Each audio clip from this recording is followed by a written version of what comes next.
ಅಕ್ರಮ ಗಣಿಗಾರಿಕೆ ಹಾಗೂ ಸ್ಫೋಟಕಗಳ ಅಕ್ರಮ ದಾಸ್ತಾನು ಪ್ರಕರಣದಲ್ಲಿ ಅರೆಸ್ಟ್ ಆಗಿರುವಂತಹ ತಮ್ಮ ಆಪ್ತ ಬಿಜೆಪಿ ಮುಖಂಡನ ಬಿಡುಗಡೆಗೆ ಆಗ್ರಹಿಸಿ ಬೆಳ್ತಂಗಡಿ ಪೊಲೀಸ್ ಠಾಣಾಧಿಕಾರಿಗೆ ಅವಾಚ್ಯವಾಗಿ ಬೈದು ಬೆದರಿಕೆ ಒಡ್ಡಿದ ಆರೋಪದ ಮೇಲೆ ಶಾಸಕ ಹರೀಶ್ ಪೂಂಜಾ ವಿರುದ್ಧ ಭಾನುವಾರ ಎಫ್ಐಆರ್ ದಾಖಲಾಗಿದೆ.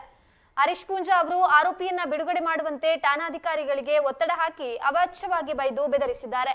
ಸರ್ಕಾರಿ ಕರ್ತವ್ಯಕ್ಕೆ ಅಡ್ಡಿಪಡಿಸಿ ಪೊಲೀಸ್ ಇಲಾಖೆಯ ಬಗ್ಗೆ ಮತ್ತು ಪೊಲೀಸ್ ಅಧಿಕಾರಿಗಳ ಬಗ್ಗೆ ಅವಾಚ್ಯ ಶಬ್ದಗಳಲ್ಲಿ ಮಾತನಾಡಿ ದುರ್ವರ್ತನೆಯನ್ನ ತೋರಿದ್ದಾರೆ ಎಂದು ಪೊಲೀಸರು ಆರೋಪಿಸಿದ್ದಾರೆ. ಭಾರತೀಯ ದಂಡ ಸಂಹಿತೆಯ ಸೆಕ್ಷನ್ 353 ಮತ್ತು ಸೆಕ್ಷನ್ 504 ಮೇರೆಗೆ ಅವಮಾನಗೊಳಿಸುವುದು ಮತ್ತು ಸಾರ್ವಜನಿಕ ಶಾಂತಿ ಕದಡಲು ಪ್ರಚೋದಿಸುವುದು ಎಂದು ಪ್ರಕರಣ ದಾಖಲಾಗಿದೆ.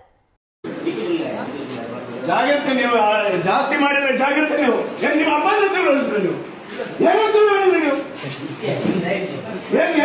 ಸ್ಟೇಷನ್ ನಿಮ್ದು ಅಪ್ಪನ ನೀವು ಸಾರ್ವಜನಿಕ ಅಂದ್ರೆ ನೀವು ಅಮಾಯಕರ ದೌರ್ಜನ್ಯ ಮಾಡ್ತೀರಿ ನೀವು.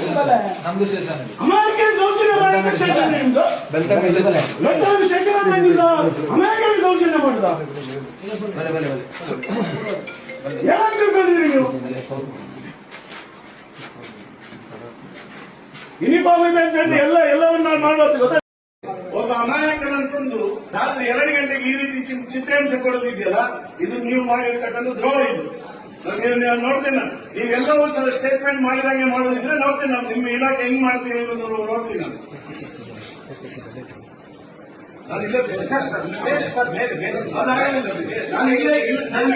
ನಾನು ಬೆಳಗಿನವರೆಗೆ ಇಲ್ಲೇ ಮಲಗೋದು. ನನ್ನ ಕಾರ್ಯಗಳು ಕುರ್ಚಿಯಲ್ಲಿ ಕೂತ್ಕೊಳ್ಳಿ. ನನ್ನ ಕಾರ್ಯಕರ್ತನನ್ನು ನೀವು ವಿನಾಕಾರಣ ತಂದು ಸ್ಟೇಷನ್ ಅಲ್ಲಿ ಕೂತ್ಕೊಳ್ತೀರ ಅಂತ ಹೇಳಿದ್ರೆ, ವಿನಾಕಾರಣ ತಂದು ಸ್ಟೇಷನ್ ಅಲ್ಲಿ ರಾತ್ರಿ ಕೂರಿಸ್ತೀರ ಅಂತ ಹೇಳಿದ್ರೆ, ನನ್ನ ಕಾರ್ಯಕರ್ತನ ಜೊತೆ ನಾನು ಬರತ್ತೀನಿ ಸ್ಟೇಷನ್ ಅಲ್ಲಿ.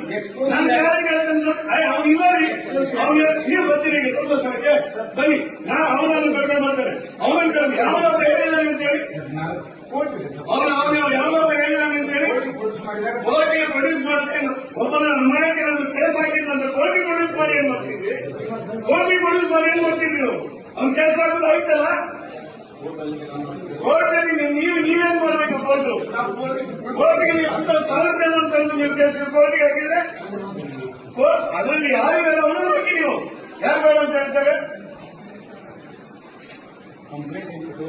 ಅದೆಲ್ಲ ಆಗೋದಿಲ್ಲ.